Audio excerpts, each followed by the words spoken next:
Amici rossoneri, è il momento di scendere in campo, perché è tornato il Fanta dei milanisti. In palio ogni giornata ci sono maglie ufficiali del Milan, buoni Amazon da 100 euro e, tra i premi finali, iPhone 16, MacBook Pro 14 pollici e molto altro.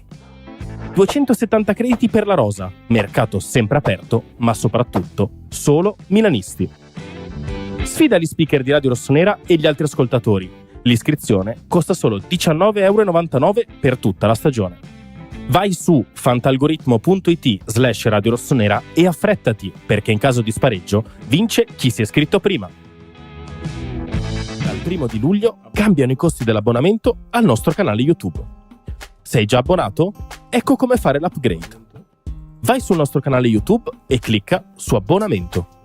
Nel menu che si apre, seleziona Esegui upgrade. Clicca successivamente su Squadra livello 1 e sulla destra troverai il tasto Cambia livello, un piccolo gesto che ci permetterà di continuare a raccontare il Milan in modo indipendente e senza condizionamenti.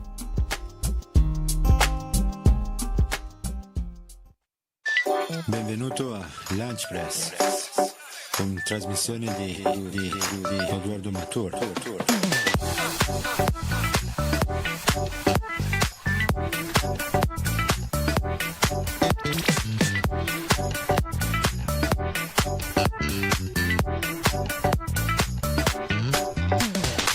Cazzo guardi altre trasmissioni. Buongiorno a tutti e benvenuti all'ultimo Lunch Press di questa settimana. L'ultimo Lunch Press con Morgan. No, in realtà Morgan ci accompagnerà per tutti i Lunch Press. Infatti, giustamente sono già stato folgorato, come ieri ha rischiato di essere folgorato Enrico Boiani sulla via del ritorno per via del temporalone che si è abbattuto su Milano. Era così ieri a Milano. Più o meno. Speriamo che non ci sia temporale anche domani, perché questo è anche Lunch Press pre-partita, perché domani, dopo la sgambata, hai finito? Dopo la sgambata contro il Bari in Coppa Italia inizia anche il campionato, inizia la Serie A, inizia a San Siro alle 20:45 Milan contro Cremonese. Benvenuti a Lunch Press, bravi, già belli attivi in chat, mettete like, mi raccomando abbonatevi, sapete il solito iter, sapete quanto per noi l'abbonamento sia importante. È importante ovviamente per me che sono Giacomo Mirandola, così come è importante per Enrico Boiani. Ciao, buongiorno a tutti. Buongiorno a tutti, ciao, ben ritrovati. È importante anche se oggi è un po' è venerdì, è il frizzantino, è importante anche per Morgan, per tutti. Per Morgan in regia che ci aiuterà. Allora oggi la prima mezz'oretta andremo un pochino a parlare della partita, delle probabili formazioni, delle parole di Max che ci ha già regalato 2 o 3, non sono ancora perle, però 2 o 3 gemmine secondo me ce le ha già regalate nella prima conferenza stampa prepartita che fa dal suo ritorno sulla panchina del Milan. Poi nella seconda parte di puntata, come al solito, telefono aperto, ci potrete dire tutto quello che vi va su tutti i temi legati al mercato, perché oggi è anche il Boniface Day,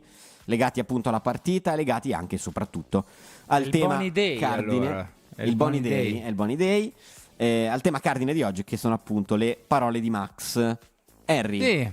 Max però in generale, cioè cosa hai percepito da questa prima conferenza di Max? Allora, la sensazione che mi ha dato è che è molto consapevole del fatto che vada ritrovata un po' di mentalità, cioè vada reimpostata, un pochino resettata la normalità del Milan, cioè essere sempre ad alti livelli, avere questa velocità di crociera, ma non che devi andare a rilento della serie, devi vincere, devi avere continuità nel vincere.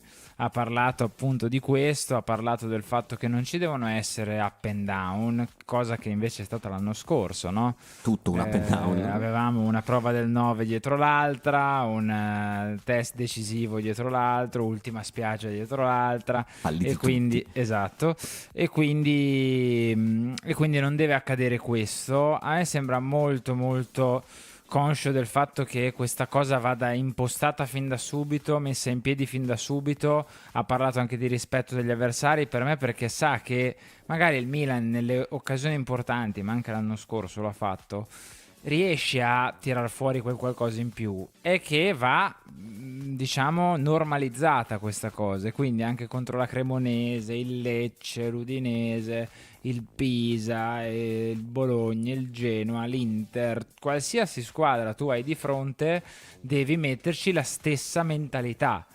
Poi è ovvio che il big match magari ti fa andare oltre il 100%, ma tu non puoi, cioè tu in tutti, diciamo, gli appuntamenti devi andare al 100%, non che metti il 100 nei big match e poi contro la Cremonese metti il 40%, così non funziona, ecco. Assolutamente sì. Sai chi è andato al 100%? Al 100% è andato Luca Sacco, il primo Grande nostro supporters di oggi, che ci scrive Milan vai al max e ci dona 5,99 €. Ragazzi, grazie Luca. seguite l'esempio di Luca, sapete quanto è importante per la sussistenza stessa Mamma mia. della radio. T'hai vista? Mamma mia. T'hai vista? Dove hai studiato? Dove l'hai imparato questo? L'hai letto ieri in un libro? No, io non leggo, l'avrò visto in un film. Ah, ok. Probabilmente, sai quei doppiaggi un po' all'antica quando Sì, si sì, usava sì. ancora lessico forbito. Anche forbito, Anche l'ho imparato forbito. così.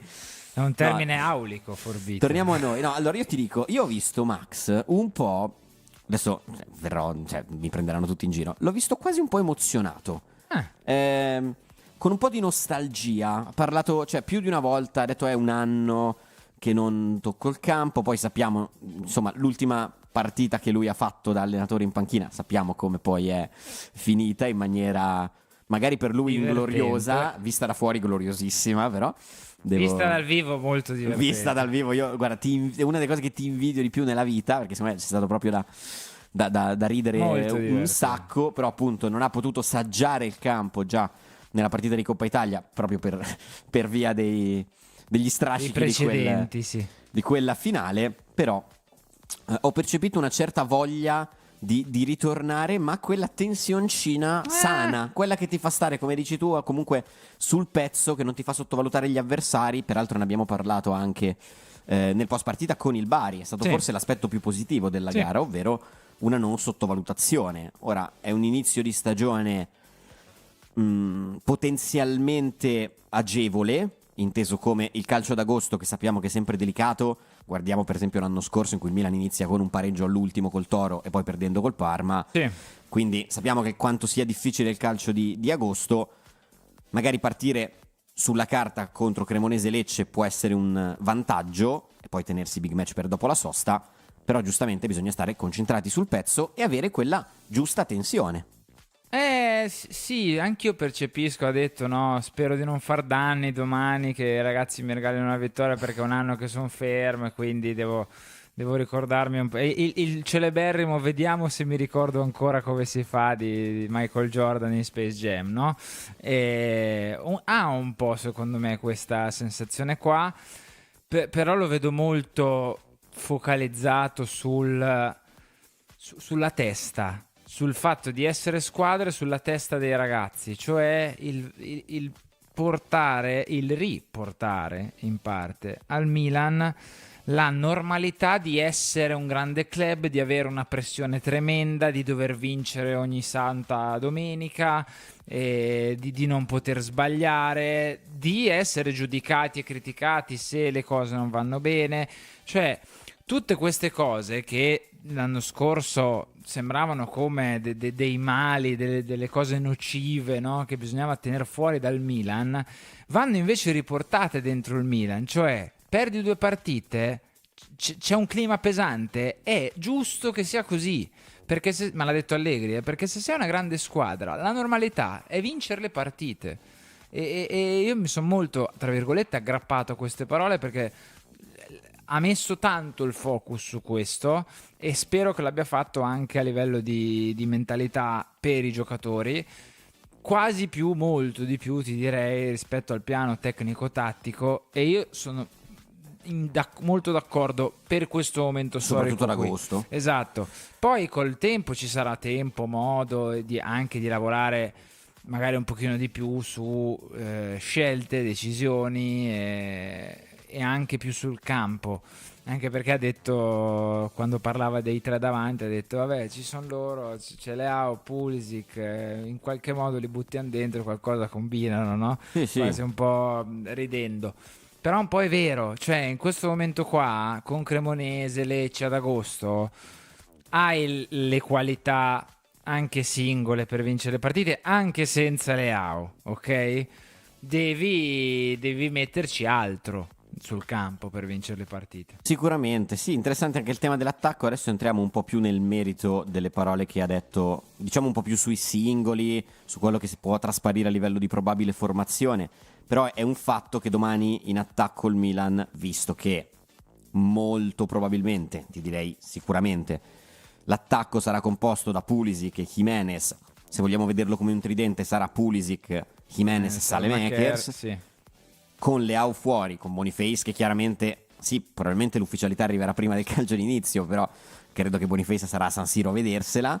In tribuna c'è il solo Chukwueze come potenziale che è cambio stato citato in attacco, che è stato citato, ma che sappiamo anche essere non a postissimo fisicamente e non blindato e incedibile per questo finale di mercato. Quindi oggettivamente le alternative davanti, nel caso le cose non dovessero funzionare, o nel caso Jimenez, visto che lui ha detto chiaramente speriamo che ce la faccia a tenere per tutta la partita, minuti, sì. Bisogna cambiare in maniera un po' più radicale. Se questi hai, questi devi mettere, nel senso che Hai ragione anche tu. nel senso che tocchiamo tutto quello che c'è da toccare, facciamo sparire le mani sotto il bancone noi. Nell'eventualità in cui Jimenez al 60° dovesse avere la lingua di fuori, tu hai, se Chukwueze hai, Chukwueze metti, certo, da un certo punto di vista. Sì, oppure ti devi inventare qualcosa, oppure tipo metti Saelemaekers a fare la punta e o metti Loftus-Cheek a fare la rete anche, davanti, sì. non lo so, Ci può stare. Però se questi hai, questi sono. Poi con il ritorno di Leao, con soprattutto l'arrivo di Victor Boniface, di cui non ha parlato Allegri, ma era telefonata, cioè io mi aspettavo esattamente la frase che ha detto su Boniface. E rispetto per l'altro club, bla bla bla. Quando sarà, insomma, saremo un pochino più coperti, ecco. Boniface che arriverà oggi a Milano, sì, farà poco prima oggi delle 15 a Linate. Iter delle visite mediche direttamente. Va subito a ufficialità fare le visite mediche. Tra serate domani? Io penso domattina. Domattina. Abbiamo visto in questo mercato, abbiamo visto spesso questo modus operandi qua, nel senso che certo, chi l'ha scritto il pezzo con l'ufficialità di Atecam il 15 di agosto? Chi ha fatto il post su Instagram? Eccoci, siamo noi. No, però c'è giocatori che arrivavano non alla sera e facevano il mega hitter dalla mattina presto e poi alla sera dopo arrivava l'ufficialità, ma giocatori che arrivavano più o meno a metà mattina, primo pomeriggio, tarda mattinata, insomma in questa fascia qua di intervallo temporale. Poi facevano subito le visite mediche, filmavano alla sera e la mattina dopo arrivava l'ufficialità. Abbiamo visto più questo, diciamo, lasso temporale per i trasferimenti di quest'estate che invece quello più classico. Verissimo, verissimo. Ma ce l'ho io un'ufficialità per te, l'ufficialità del rinnovo di abbonamento di Francesco Leggeri, che si abbona Francesco, per il 40°. Il migliore.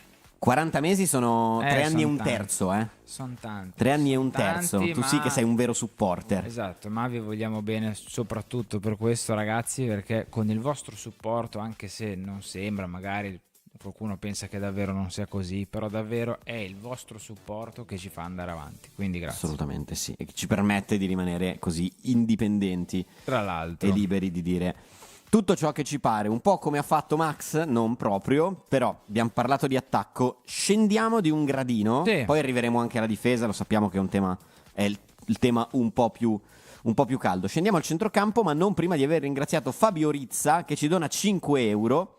Grazie Fabio. Guardando dove sono andati i giocatori che abbiamo venduto ci rendiamo conto del livello che avevamo.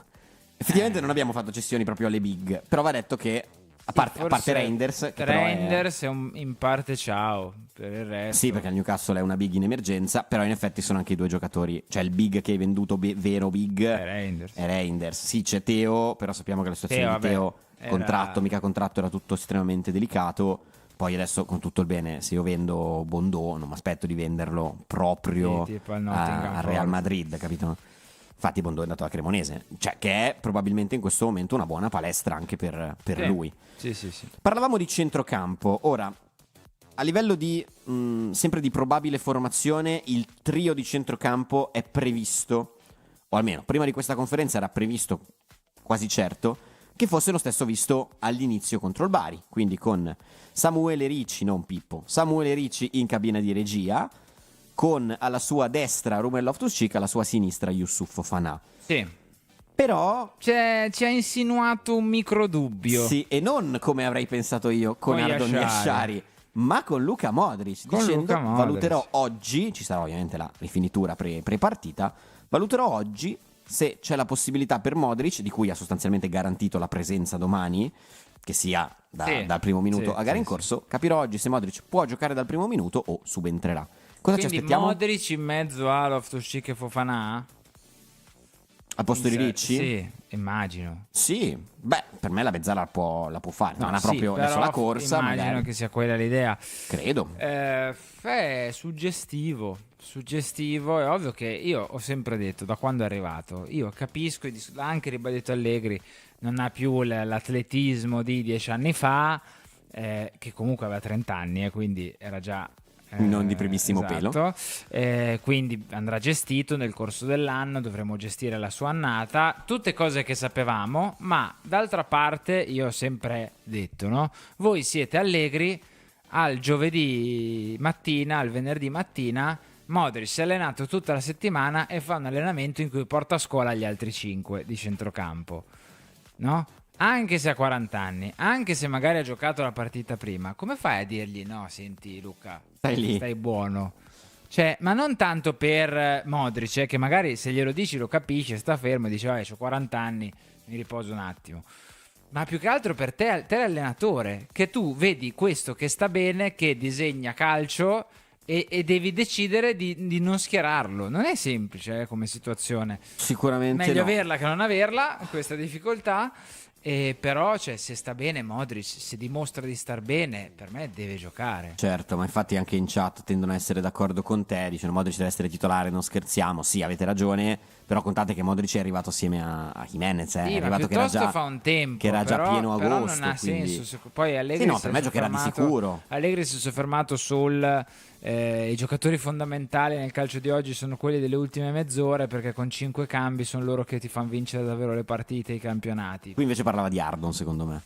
No, sta scherzando, parlava in generale. No, sì, era un discorso più generale, sì. però della serie che va bene, ma se hai Modric, gioca Modric, cioè già un anno di contratto, cioè se gli facciamo fare pure pochi minuti. Ma non farà assolutamente pochi minuti. Godiamoci sto Luka Modric e poi se ha bisogno di rifiatare una domenica sì e una no, rifiaterà, però sì. finché No, sta allora, bene. cioè, per me Modric sarà il titolare certo, salvo ovviamente problemi di natura differente, sarà sicuramente il titolare nel derby, sarà sicuramente il titolare con la Juve, con il Napoli, con la Roma, con la Lazio, con l'Atalanta. Qui non ho neanche un dubbio. Adesso diciamo che c'è questa accoppiata Cremo-Lecce in cui effettivamente non c'è, dici, una partita che è nettamente più complessa dell'altra. Sono due partite secondo me più o meno livellate. Sì, mi aspetto che in una di queste due Modric sia titolare e mi aspetto, anzi lo dico francamente, che farà la differenza in entrambe invece. Allora, nella speranza in cui magari poi domani non gioca, domani magari non gioca, entra 60esimo, io confido che il Milan a 60esimo con la Cremo sia avanti 2-0. Però non è detto, perché comunque fidarsi è bene, non fidarsi è meglio. Sicuramente avere Modric che puoi mettere alla fine, che magari ti trova il tracciante per Pulisic, che riesce a spolmonare per farsi l'ultimo scatto oltre la linea di difensori e tari sotto la partita. Sì, ma infatti magari parla. anche di questo, anche magari era un discorso, il discorso di Allegri era anche riferito proprio a Modric stesso, perché tu dici, per me parlava di Yashari, magari si riferisce proprio a Modric, della serie. Modric lo dobbiamo gestire. Non ha più l'età migliore per giocare a calcio, io gli faccio fare tutte le presenze ma fa la mezz'ora finale, quindi se la partita è in bilico te la risolve, se la partita è in bilico ma stai vincendo te la gestisce, se sei sotto ti fa rimontare, se sei ampiamente in vantaggio fa accademia, cioè magari è proprio lui il giocatore da ultima mezz'ora che in base alle situazioni lui comunque la gioca, ma o ti fa rimontare o ti fa gestire o ti fa vincere o ti fa, cioè magari anche riferito proprio a lui, è il discorso delle ultime mezz'ore, non lo so. Lo scopriremo, poi sì, con calma ragazzi, di questo ne parleremo meglio. Secondo me ha più senso farlo verso, insomma, tra una settimanina, un po' di più, quando sarà chiuso, perché vedo in realtà qualcuno un po' ottimista, ma molti parecchio scontenti del mercato e della gestione del mercato nella sua totalità, premesso che poi tanto bisogna vederli sempre in campo prima di dire qualcosa. Rimaniamo un secondo a centrocampo, perché è anche il tema che abbiamo scelto per la copertina. Sì. Perché è stata la dichiarazione, anche voi ne avete parlato tanto, diteci tra l'altro cosa ne pensate sempre in chat. È la dichiarazione che personalmente a me ha lasciato un po' più sorpreso, aperta. ok? Ovvero, da Loftus-Cheek e Fofana sono due giocatori molto fisici che mi piacciono, lo sappiamo, perché Fisici e tecnici, in un modo o sì. nell'altro hanno entrambi le caratteristiche del tanto citato nelle ultime settimane Adrien Rabiot. Cavallo pazzo di Max, come si suol dire. E non ha avuto grossi dubbi. Io ne ho già parlato con loro. L'obiettivo per loro è di realizzare in 2 15 gol. Punto esclamativo, non Sì. punto di domanda o mi piacerebbe che. Quello è un obiettivo a cui tengo molto. Cioè, si deve fare così. Possono Loftus e Fofana Max, fare 15 auguri. gol in 2? Forse è per quello che Fofana ha iniziato Si è già allenato col Bari a tirare. facendo 9 tiri. No, non lo so.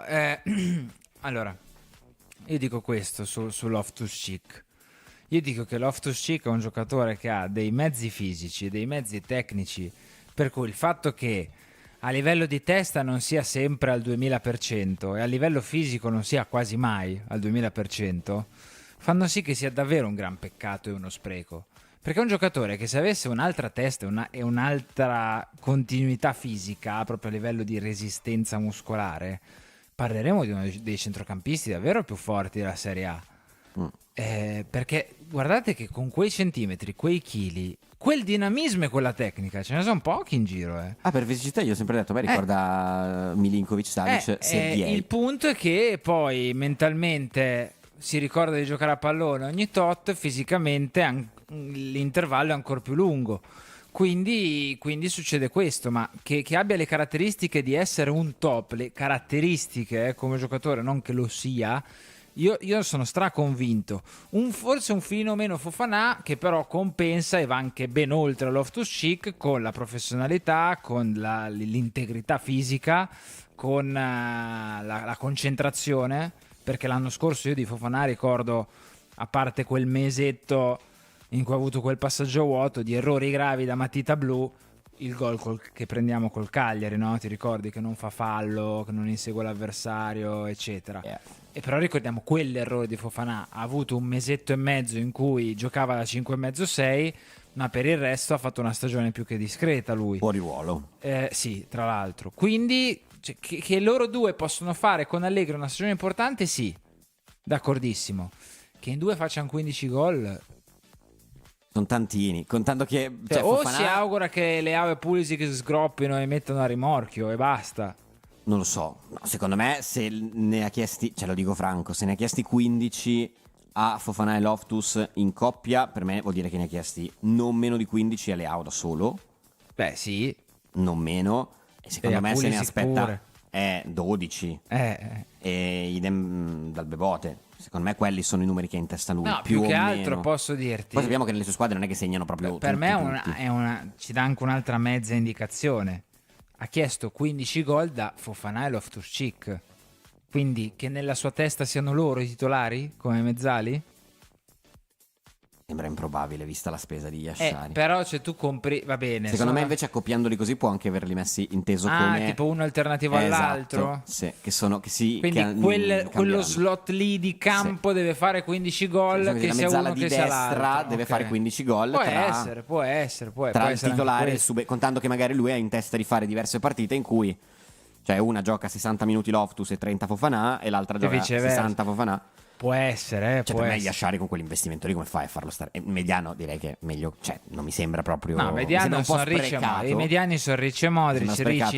Ricci che giocherà tanto perché Modric non può più farti 90 per 38 e Modric che invece alzerà magari un pochino la qualità e il livello del reparto. Però può essere anche così, può essere anche come dici tu. Penso, Yashari adesso bisognerà aspettare perché sì, come avete detto anche voi in chat, è apparso in quei 25 minuti giocati col Bari un po' fuori condizione.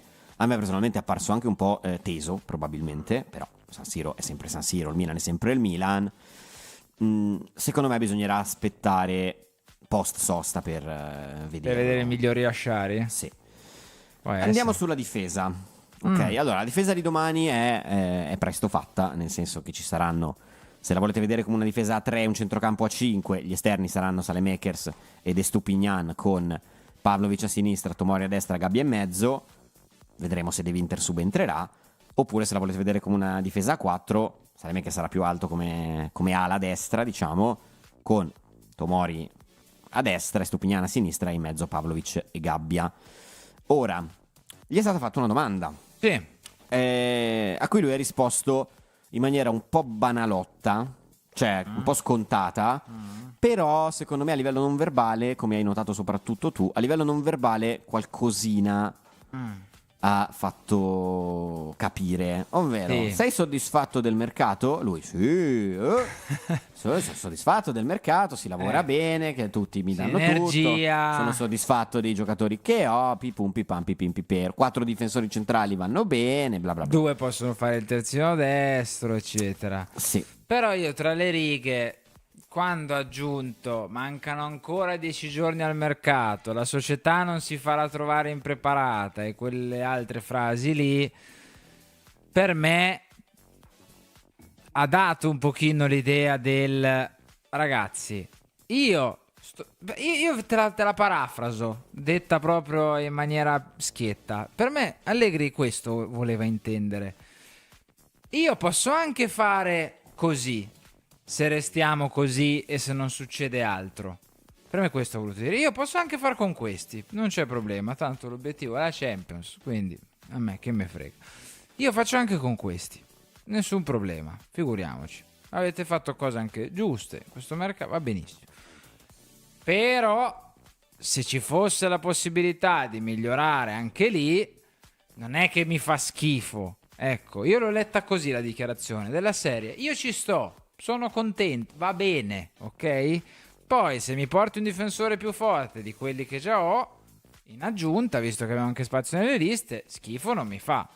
Io così l'ho letta, poi magari mi sbaglio, magari è felicissimo con questi, non li cambio per niente al mondo, chi arriva fa il panchinaro, non lo so, Vedremo quello che succederà. Sappiamo che di base il mercato del Milan come impellenti necessità viene apparentemente considerato abbastanza chiuso, nel senso che anche la dichiarazione di Tare pre-Milan Bari era stata totalmente focused, totalmente incentrata sull'attaccante, non aveva fatto mai praticamente riferimento alla difesa. Però l'attaccante è arriva. E l'attaccante è arrivato. Sappiamo che finora tendenzialmente, a parte che il Milan ha cacciato più di quanto non abbia preso, ma anche perché ci sta che la rosa venga sfoltita per una stagione senza coppe, però ecco, cioè si parla di più di ma magari se esce Musa si valuta di prendere un sesto centrocampista, ma magari se esce Ciukwueze si valuta un altro attaccante.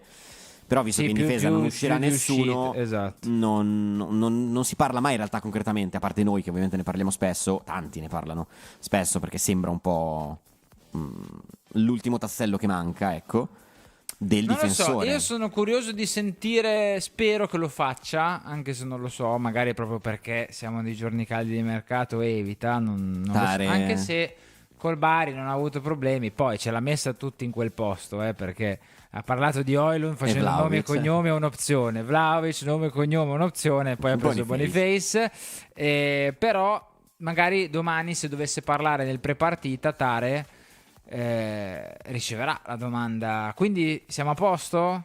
Magari sì, qualche cessione, ma a parte questo a posto? Ma se la riceve così dice sicuramente sì, ma gliela devi fare proprio un po' tu più secondo te dice sì? Per me non dice sì. Dirà per me dice siamo soddisfatti del nostro lavoro, stiamo attenti a eventuali opportunità nell'ultima settimana. Esatto. Vabbè, ho capito che vuol dire, cioè è la ma classica guarda frase. che non ricevevamo neanche quello in passato. È vero, no, però il mio discorso secondo me è, poi tra pochissimi minuti è il vostro momento che apriamo le telefonate. Il mio ragionamento secondo me è questo: discorso difesa, bisognerebbe non tanto aumentare di numero ma alzare di qualità, alzare di livello. Ma riesci in maniera rilevante ad alzare il livello nell'ultima settimana di mercato? Cioè trovi la squadra che ti cede un difensore forte nell'ultima settimana di mercato? Secondo me devi più andare a puntare a quelle situazioni legate a gabole contrattuali dei singoli giocatori che un club ha cercato di cacciare per tutta l'estate ma non c'è riuscita. Tipo il Vlahovic della difesa. Bisogna trovare un po' il Vlahovic della difesa per alzare il livello. Oppure, che secondo me è un'altra opzione che potrebbe fare il suo, si va su un difensore, come ho già detto anche ieri, alla Kier, quindi che non necessariamente impenni il livello in maniera ma anche sia un po' più esorbitante, ma che porti tanta esperienza dietro per guidare i più giovani, penso a De Winter su tutti, ma non solo, e che quindi porti quel tipo di carisma, quel tipo di leadership. Sì, ci può stare, un po' come adesso, non prendetela come paragone tecnico, ok? Un po' come ha fatto il Sassuolo con Matic. Cioè che il Sassuolo un po' come ha fatto il Sassuolo a con centrocampo, Matic. probabilmente Matic non so quante partite giocherà effettivamente, però mette nello spogliatoio un giocatore che ha girato il mondo, spogliatoi pesanti, ha avuto pressioni, è stato allo United negli ultimi anni, era stato al Chelsea, è stato insomma in giro per l'Europa, ha vinto trofei, tanti allenatori importanti, insomma un giocatore di quel calibro lì. Poi magari può anche arrivare, fare 4 presenze perché magari ha qualche acciacco, magari è un po' fuori dai titolari, non hai 90 minuti da subito e quindi poi altri giocatori prendono via, ma tu dici un elemento d'esperienza all'interno dello spogliatoio. Per me sì, perché sappiamo l'importanza che ha avuto in Se campo. la chat ci fuori, fa qualche Kier. nome, io sono felice perché non mi vengono in questo momento. Sì, anche io faccio fatica, ma perché non mi vengono proprio in mente Se non difensori. forse Jim City, che però non mi vengono difensori proprio che sono in uscita. Non mi vengono in mente i Vlahovic della difesa, come dici giustamente tu. Non ci sono giocatori particolarmente problematici in alcune squadre. Non saprei. Ecco, per esempio, io comprare dall'Inter. Io però Pavard lo prenderei. Sì, Pavard anch'io, però qui citano De Vrij.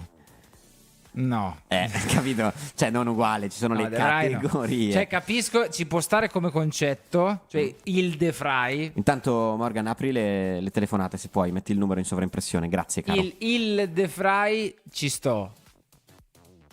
Proprio De Vrij, no. Sì, il concetto di. Cioè... Ti sei seduto sul concetto di De Vrij. Sì, c'è il De Vrij in potenza, ma non in atto. Bravo.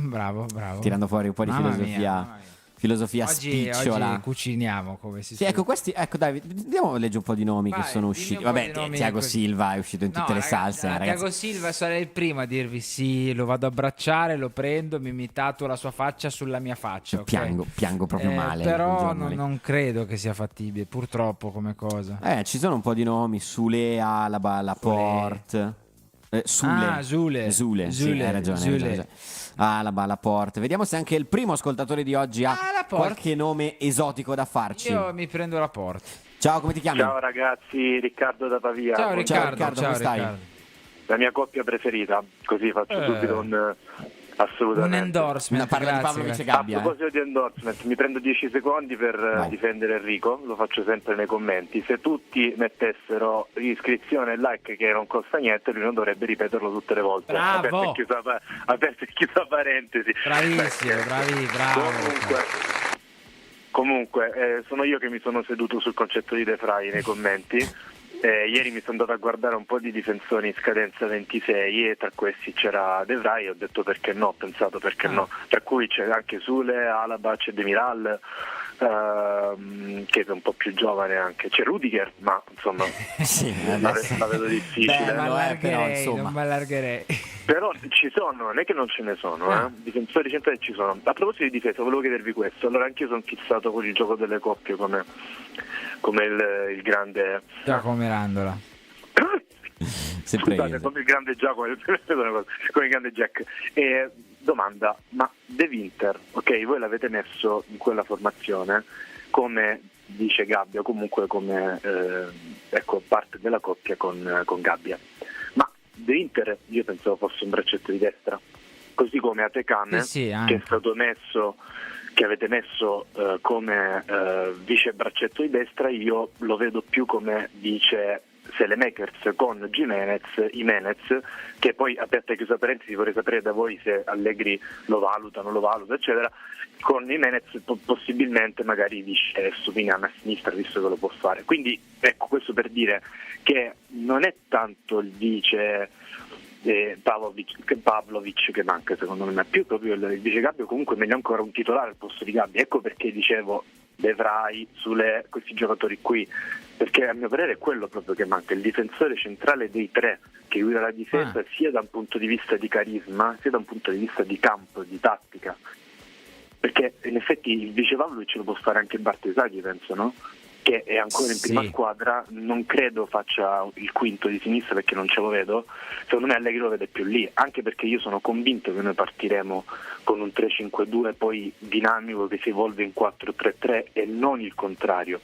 Ecco, da questo punto di vista, perché se voi ci pensate un attimo, se noi partiamo come secondo me faremo, se noi partiamo col 3-5-2 proprio perché abbiamo, e l'ho detto anche Allegri, dei centrali, cioè Tomori e penso intendesse De Winter, che possono diventare, scalare terzini destri, a quel punto può diventare un 4-3-3, ma se invece noi iniziamo col 4-3-3 e quindi con i due terzini, Atecame e tu dici più difficilmente poi diventa che male mi sento, esattamente, che male mi sento solamente a dominarli, si terzini, scusate, ma ancora più difficilmente si può passare a 3.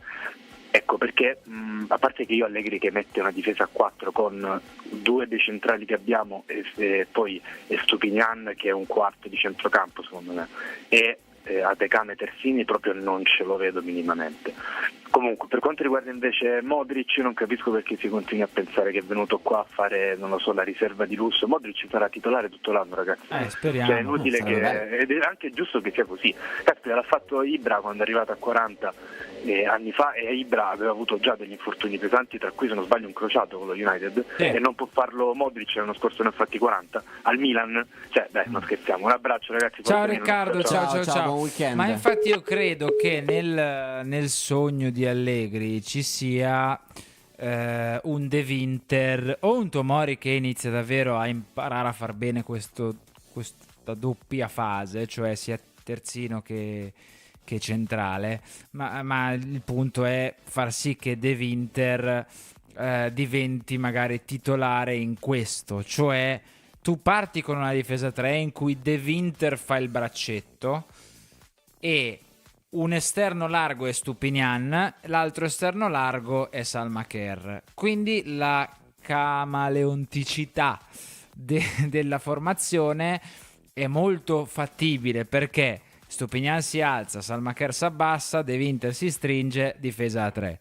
De Winter si allarga, Stupinian si abbassa, Salmaker si alza, 4-3-3. Certo. È quasi naturale con le posizioni medie in campo che poi andremo a vedere a fine partita nel match report di Lega Serie A. Sarà così naturalmente, sarà un ibrido naturale per le posizioni che tengono in campo, no? È ovvio che deve avere i giocatori per farlo. De Winter l'aveva messo come vice Gabbia perché altrimenti il vice centrale di Gabbia manca anche quello se fai la difesa 3. Invece magari se che ne so, Gabbia c'ha il raffreddore, è squalificato, c'ha un problema muscolare, magari accentri De Winter e il braccetto te lo fa Tomori. Capito? Per un puro motivo, per la pura, diciamo, il puro gioco delle coppie di cui parlavamo prima. Certo, tanti nomi, tra l'altro vedo Solé che è un mio pupillo assoluto e che a sorpresa, a mio modo di vedere, è rimasto a Udine, credo che ci rimarrà. Ian, ragazzi, bene, tutto bello, magari. ma che l'Atalanta ci dia Ian una settimana dalla fine del mercato mi sembra abbastanza utopia. Ma tutto a un prezzo.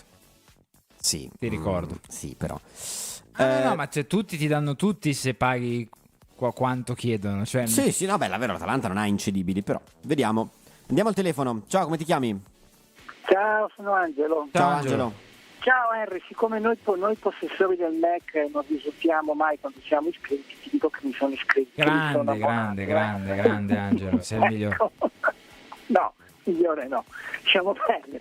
Ascolta, io volevo solo dire una cosa, sono d'accordissimo con il tuo quasi sfogo di stamattina su un certo giornale, perché io certe cose non le ho mai viste in 60. Cioè ragazzi, scusate, io ho 70 anni, 65 anni che vedo non ho mai visto un giornale partire all'assalto contro un giocatore in questo modo, cioè io non me lo spiego. Poi vabbè sorvoliamo. No, vabbè, ma sai, voglio dire, a un certo punto è un problema loro, perdono di credibilità. No, ma infatti punto. è per quello, cioè che si va sempre un pochino oltre, si potrebbe evitare, ma veramente basterebbe niente per evitare. Ma anche vabbè. poi ho letto, poi non so se sia vero, ho letto che la storia delle visite mediche non superate con gli arabi, l'Equipe l'ha smentito, ha detto che non è vero. Ah, non lo so I questo. giornali tedeschi pure, quindi non lo so, sai, a questo punto, faccio un po' quello che voglio. No, comunque ho sentito Allegri, mi è sembrato, non credo che farà, mi sembra un Allegri più calmo. Almeno Per ora no. sì, per ora è partito a diesel, Max. Ma io credo che Pare non sia giunto lì. Ah beh, quello sicuro, quello poco ma sicuro. Quello poco ma sicuro. Credo che Pare non sia giunto lì, per cui non credo che vedremo l'incredibile Hulk. Però non si sa mai, Staremo a vedere, Angelo. Dai, fino adesso sono amichevoli, per cui vabbè si arrabbiavano fino a un certo punto, ma adesso che contano i 3 punti. Già mi sarebbe piaciuto vederlo contro il Bari, perché secondo me ha avuto un paio di momenti di nervosismo, sì, però non poteva essere inquadrato per legge, quindi No, infatti diventava difficile. È sintomatica la frase che ha detto Landucci, no? Sicuramente ma Massimiliano non è molto contento di alcune cose che ha visto, Certo. quindi sai che roba che avrà fatto. Comunque vabbè, dai, speriamo in bene domani di portare a casa i primi 3 punti, dai. Va bene, Angelo. Io spero che Gimenez non me lo vendano, Ok. guarda un po'. Va bene. Ok, va bene. Grazie. Ciao, Angelo. Ciao. Allora, tante cose, tanti temi mentre aspettiamo le vostre telefonate. Ha parlato Carlo Ancelotti Ah, e ha parlato di Luka Modric. beh. Tra le tante cose, andiamo a leggere, leggo qualche estratto in generale. Allora, sono contento che il Milan si affidi di nuovo ad Allegri, è una figura importante di cui squadre e club avevano bisogno, là allenatori importanti, bla bla, solito coso. Modric, gli ho parlato, farà divertire i tifosi, lascerà il segno nel campionato, è felice della scelta, sa di poter andare al mondiale.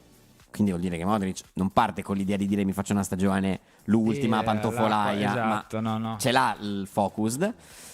È un professionista assoluto. L'anno scorso non ha mai saltato nemmeno un allenamento. Avevi dubbi su questa cosa di Modric? L'ambizione, No, assolutamente. la volontà di andare al mondiale quando a quel punto ne avrà sempre 40, ma sarà prossimo ai 41. Andrà per i 41. Mica poco, Ma ci sta. Andiamo al telefono. Sì. Ciao, come ti chiami? Pronto, ciao, mi chiamo Giancarlo di Milano, ma chiamo da Sondrio. Ciao Sono Giancarlo. in vacanze, ciao. Ah, beato te, E- prenditi un po' di fresco in montagna. Infatti. Ascolta, niente, io premetto che non ho ascoltato quello che avete detto, non so cosa ha detto in conferenza Allegri, però la mia idea, la mia personalissima idea è questa. Allora, il discorso del giocatore che ha preso Boniface, a parte che è un enorme rischio con tutti gli infortuni che ha avuto, però adesso non lo so, magari questa è solo è un mio sogno. Io ho pensato che potrebbero verificarsi queste 2 soluzioni, che Musa alla fine venga dato all'Atalanta per Gym City. Poi non so se mettono qualcosa di soldi, però quindi noi ci arriva un difensore che ci serve, d'esperienza, Jim City, e poi invece questo è il mio sogno, siccome Galliani per me a settembre arriverà nel Milan, potrebbero avere già deciso, tipo i giorni del Condor, che il 28 il 29 di agosto arrivi Vlahovic. Non so con quale formula, però avrebbe senso, perché a quel punto prendere Boniface con il rischio di tutti gli infortuni che potrebbe avere. L'unica cosa che mi permetto di dire è mi auguro, e giro a voi, mi auguro che non venga venduto Gimenez, perché come aveva detto qualcuno, adesso mi sfugge, forse Luca Diddi, nella partita col Bari 2 o 3 volte, in 2 o 3 movimenti li ha fatti giusti, ma non è stato servito. Quindi chiedo a voi cosa ne pensate, e forza tutti, forza Milan. Va bene. Per la vostra Grazie Giancarlo. Ciao, buon weekend. Ti Grazie a salutiamo, voi, buone vacanze. Allora, Io continuo a sentire il Vlahovic sì, ma non vendiamo Jimenez.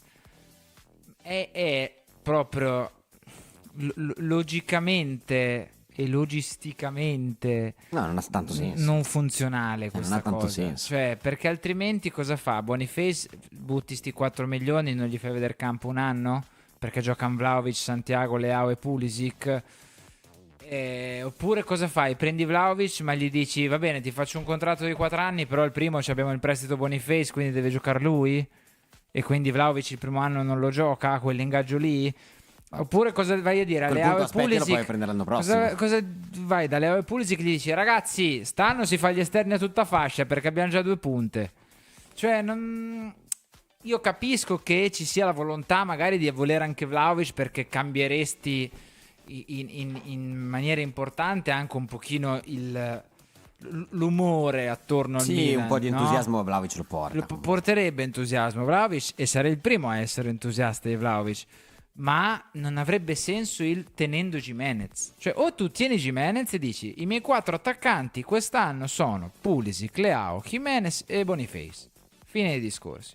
Oppure dici no, caspita, però con Vlahovic che è in questa situazione io lo voglio prendere a tutti i costi, va via dalla Juve, va via poco col cartellino, oppure si libera gratis, accetta magari anche un ingaggio sui 6-7 milioni.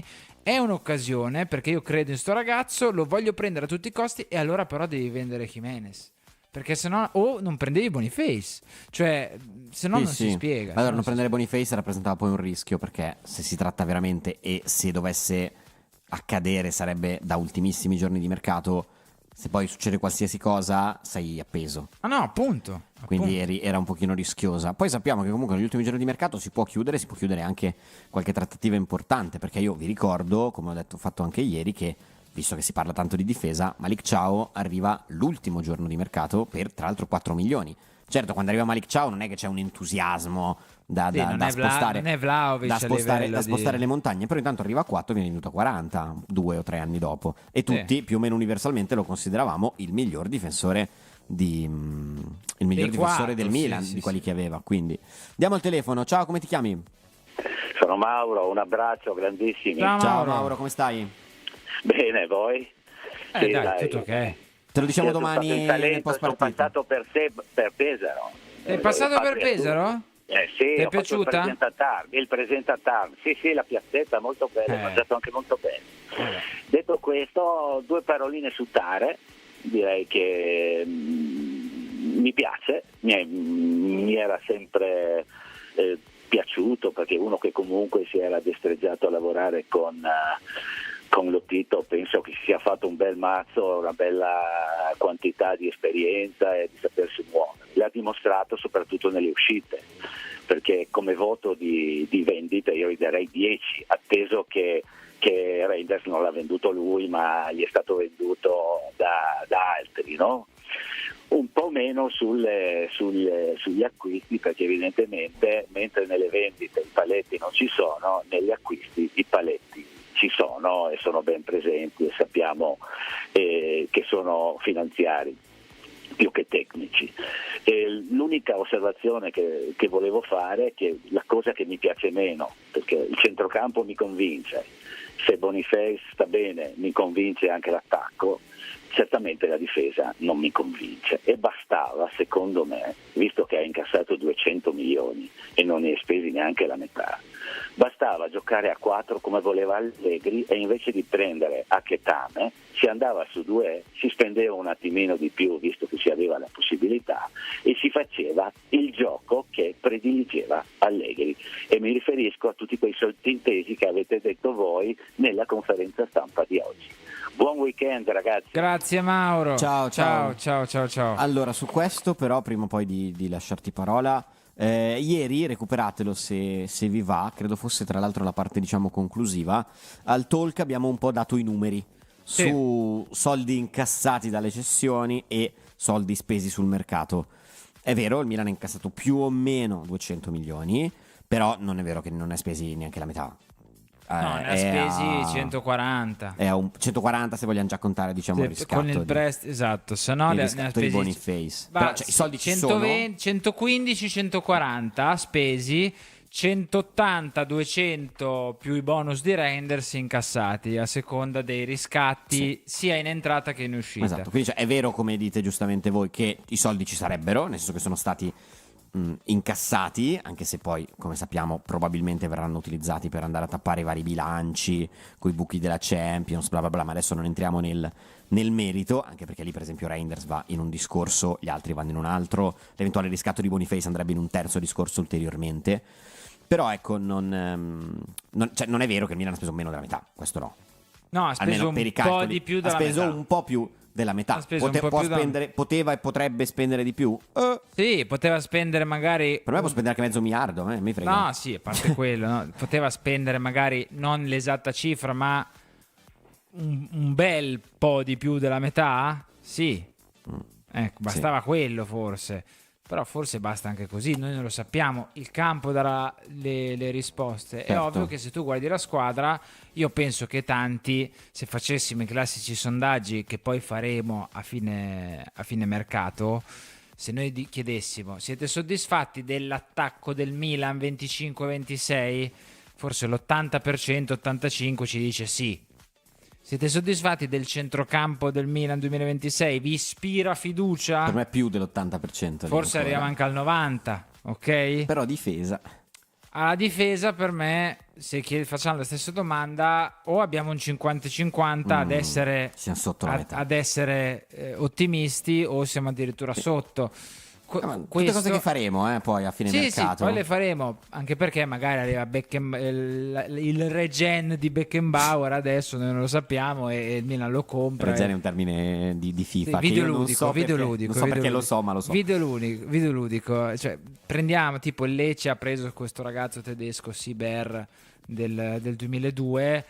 Noi avevamo preso Ciao ai tempi, però non è che deve essere per forza tedesco, insomma arriva fuori un nuovo difensore che prendiamo a due spicci, che diventa davvero fortissimo, noi non lo sappiamo, e poi il campo che ti dà quella risposta lì, no? Ma idem De Winter, cioè De Winter l'abbiamo pagato 20 milioni, l'anno scorso è stato uno dei difensori tra i più interessanti, no? della Serie A. Mi piaceva anche l'altro del Genoa in realtà, se devo proprio dirtela tutta, però Vasquez.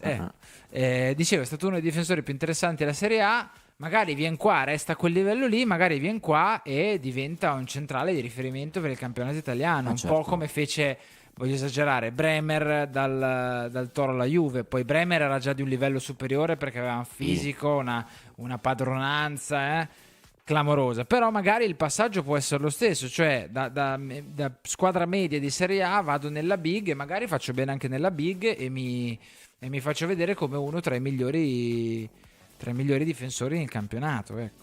Ti lancio una provocazione, la lancio anche a voi in chat. Andiamo proprio sul fantamercato totale, visto che si è parlato di come stiamo tutti elogiando giustamente Tare per le trattative che sta facendo in entrata e per le trattative che sta facendo in uscita, quindi 40 per Ciao, 20 per Okafor, eccetera eccetera eccetera. Se veramente Tare avessi avuto la possibilità di mettere mano in maniera pesante e rilevante sulla cessione di Tijani Reinders, che invece sappiamo che di fatto era già definita, delineata e conclusa prima del suo arrivo, quanto avrebbe potuto portarsi a casa da Tijani Reinders, secondo te, secondo voi? È impossibile. Quanto? Allora, di più? Di più sicuramente. Per me, sul totale non andiamo distanti. Però più parte fissa. Però molta più parte fissa, secondo me. Molta più parte fissa. Però dal totale magari sì, 75, Invece che 55 più 15 magari un 65-10. Ecco, un 75. Per me anche un 75. Per me avrebbe fatto magari una roba più così, o 68,7 cioè il totale magari è dubito che avrebbe inserito il bonus vince il pallone d'oro. Perché mi sembra un po' un bonus. Certo. Un po' così. Allora, poi gli auguro a Tigi di vincere il pallone d'oro. Non è questo il discorso. Ma tanto al pallone d'oro vincono gli attaccanti 9 volte su 10. Appunto. E lo sappiamo anche noi. Cioè, o vince il mondiale con l'Olanda, il triplete col City, da MVP della Champions. Però oggettivamente, allora, dando per scontato che probabilmente il favorito numero 1 al pallone d'oro di quest'anno è Dembélé. Sì. Cioè, tu avresti detto l'anno scorso Per me il Dembélé pallone d'oro l'anno prossimo lo vince tu dici, può Dembélé. succedere un po' la qualunque. Sì. Dembélé? Hai ragione. Cioè, con tutto il rispetto per Dembélé, che No, è un vero, ottimo che è giocatore, sbucato fuori dal nulla. Però, sì, ma sì. Cioè, poi andate a guardare, perché capitano quelle stagioni lì, che sono, cioè, quelle stagioni in bolla totali. Cioè, nel top 30 No, ma lui più che in bolla ha emerso, proprio mi pare. cambiato, cioè Luis Enrique l'ha trasformato. Sì, no, però dico, nella top 30, mi pare, gli ultimi 30 rimasti candidati al pallone d'oro, tipo 10 sono del PSG. Sì, Cioè- tutti tranne Hakimi, sì. E Marquinhos. E Marquinhos. No, Hakimi c'è. No, No? mi sa di no. Mi pare che non c'è Marquinhos, però sì, c'è Kvara, per esempio, che Sì. tra l'altro avendo fatto mezza e mezza è anche campione d'Italia, Kvaratskhelia, Sì. Quindi lui ha vinto il No, però quadriplete. capisco, vabbè, a parte sta cosa del bonus del pallone d'oro che chi se ne frega, no, però tornando al discorso di Tare, sì, cioè avrebbe venduto Reinders a un po' più di parte fissa, poi coi se, coi ma, col senno di certo. poi è tanto facile, magari Sì. magari il City ha anche detto noi fino a 50, oltre i 55 cioè, l'ultima offerta è 70 totali, ma di parte fissa 55, perché in questo bilancio, cioè quello che il Milan Ci poi ha serve fare così. rifucillato, possiamo spendere massimo 50, magari è anche andata così, non lo sappiamo, Vabbè, certo, quello non lo però sapremo. potevi forse venderlo a qualcun altro a quel punto, boh, magari sì, Allora, magari a no. vedere da come sta facendo e da come aveva fatto la scorsa stagione, Magari che sì. qualche pretendente poteva averla. Non lo so, a me restano un pochino di dubbi. Poi è vero che, come dici giustamente tu, il mercato è fatto di sliding doors. Perché a me, per esempio, nessuno mi toglie dalla testa. Adesso verrò disintegrato in chat, scannatemi, me lo merito. Nessuno mi cosa toglie. stai per dire? Nessuno Senti. mi toglie dalla testa che se alla fine quella trattativa Milan-Chelsea per cedere Maignan fosse andata in porto e il Milan non si fosse coperto con un portiere fino allo scoppio di quella situazione con Donnarumma, a me nessuno mi toglierà la testa che il Milan un tentativo per Donnarumma l'avrebbe fatto. No. Secondo me. Ora, No, io no. mi tengo Milan e mi prendeva- stratengo no, Maignan. no, ma anch'io, punto 1, punto 2, il Milan avrebbe preso il portiere subito, avrebbe preso tipo il Milinkovic, Savic di turno, Suzuki, qualcosa di simile. Strasicuro, anche perché ci sta, no, sono- ma perché ti dico come funziona. Non so, volevo anche mettere perché, questo Pepe agli ultimi 4 anche minuti. anche perché il direttore sportivo del Milan non lo vuol vendere Maignan. A meno male. Non lo vuol vendere. L'allenatore del Milan ha fatto di tutto per far sì che non accadesse. Due che questa capiscono cosa. di calcio. Ok? Chi voleva questo Maignan si può. via era, cioè, più che sì, chi voleva Maignan via era chi gestiva prima il mercato. Perché con Maignan si è comportato male. E l'abbiamo detto 1000 volte. Gli ha offerto il rinnovo, era tutto fatto e poi sono spariti dal nulla. E così non ci si comporta. Sia che Anche lo perché non è ancora stipendio, rinnovato, sia che lo stipendio di una persona sia 1.300 euro al mese, sia che lo stipendio di una persona sia 3 milioni e mezzo all'anno.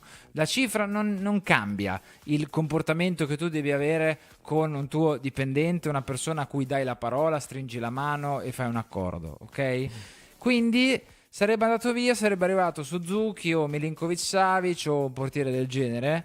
E quindi questa roba di Donnarumma per me non sarebbe per niente accaduta. Ci sta. Andiamo a sentire l'ultimo ascoltatore per Vai. oggi. Ciao, come ti chiami? Pronto? Ciao. Pronto. Sì, buongiorno, sono Massimiliano da Brugherio. Ciao Ciao. Massimiliano.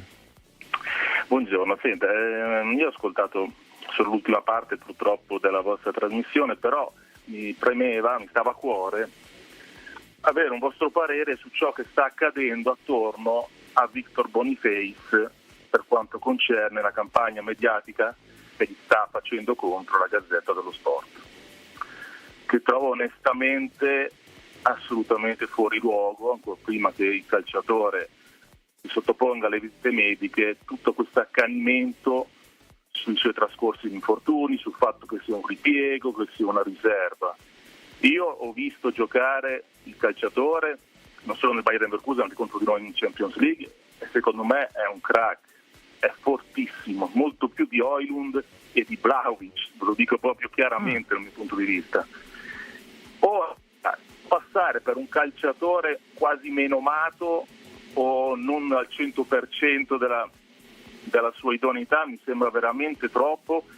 Ancora prima ripeto che si sottoponga alle visite mediche, cioè proprio la Gazzetta si sta accanendo in maniera proprio plateale. Non so se vi è sfuggita questa cosa, ma No, vedo guarda che... Massimiliano, allora finisci pure così poi ti rispondiamo. Sì. No, certo, stavo concludendo dicendo che secondo me questo calciatore farà la differenza al Milan, se gestito in una certa maniera, perché probabilmente visti i suoi trascorsi con i crociati e muscolarmente dovrà parte degli allenamenti, dei carichi magari non troppo eccessivi, vabbè che si giocherà una volta alla settimana, però quello che sto puntando il dito contro è questo voler ridimensionare questo acquisto a livello veramente mediatico, sì, eccessivo, assolutamente. Massimiliano, grazie, ti salutiamo e ti rispondiamo. Ciao, grazie. Allora, prima di tutto, Massimiliano, ti do una dritta per farti capire che comunque ce ne siamo accorti. Obbligo di riscatto questa mattina. Vai a rivederti l'obbligo di riscatto di questa mattina, perché c'è una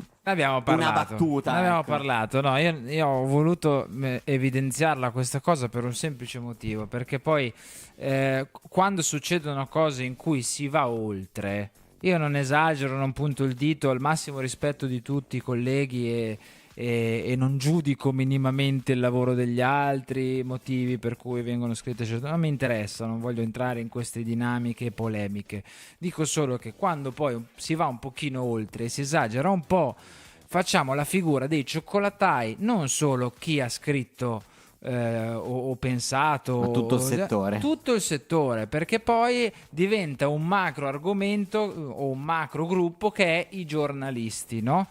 Quante volte sento sì vabbè ma i giornalisti non ne sanno niente, sì vabbè ma lasciate perdere i giornalisti, no? Viene fatta di tutta l'erba un fascio, e a me è quello che dispiace, perché poi quando si va oltre, se vado oltre io, se va oltre Jack e soprattutto poi se vanno oltre le più grandi testate nazionali e non, e poi tutto il settore che ne perde un pochino. A me è quella la cosa che dispiace. Rimanendo su Boniface, io sono d'accordo con Massimiliano che possa essere un grande colpo.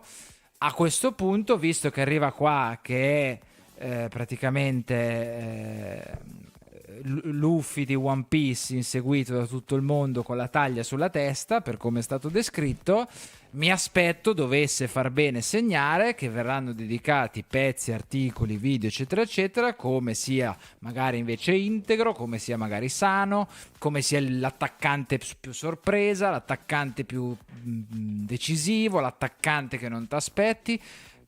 Mi aspetterò eventualmente quelli a quel punto, perché se poi è normalità che fa, che ne so, 3 gol in 5 partite, allora abbiamo un problema. Cioè se adesso è il reietto e poi se fa 2 gol, se fa doppietta al derby, va tutto bene, tutto normale, non è successo niente, è allora lì che abbiamo un problema. Siamo arrivati in chiusura, riparleremo di questi argomenti, di tutto quello che emergerà, affronteremo nel dettaglio la partita anche di domani. Italia e Slovacchia di volley. Parleremo di Italia e Slovacchia di volley, certo, perché inizia il mondiale per le ragazze. Come sempre sapete, il Talk è una trasmissione variegata e noi vi diamo appuntamento proprio lì al Talk, che si terrà alle 16. Grazie per essere stati con noi, per aver partecipato in chat, per gli abbonamenti, le donazioni. Potevate fare un pochino meglio secondo me, però ma al Talk apprezziamo. Al talk insegniamo, noi del Talk insegniamo poi a quelli di Lunch come ci si abbona, al Talk si può recuperare. Grazie a Morgan che ci ha tenuto compagnia dalla regia, grazie a Enrico Boiani. Ciao, a più tardi. Un saluto anche da parte di Giacomo Mirandola, ci vediamo alle 16. Ciao. Amici rossoneri, è il momento di scendere in campo, perché è tornato il Fanta dei milanisti. In palio ogni giornata ci sono maglie ufficiali del Milan, buoni Amazon da 100 euro e, tra i premi finali, iPhone 16, MacBook Pro 14 pollici e molto altro.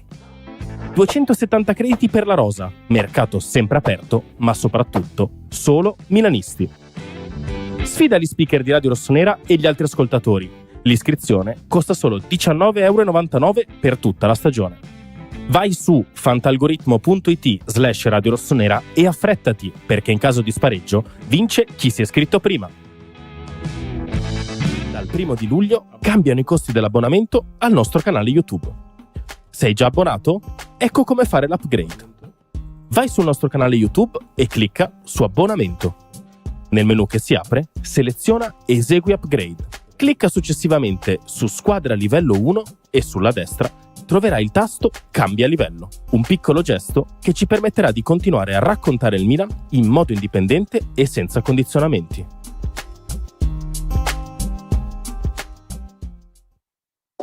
Sì, è finito anche questo puntato di Lunch Press, ci vediamo domani ancora come tutti i giorni ore 13.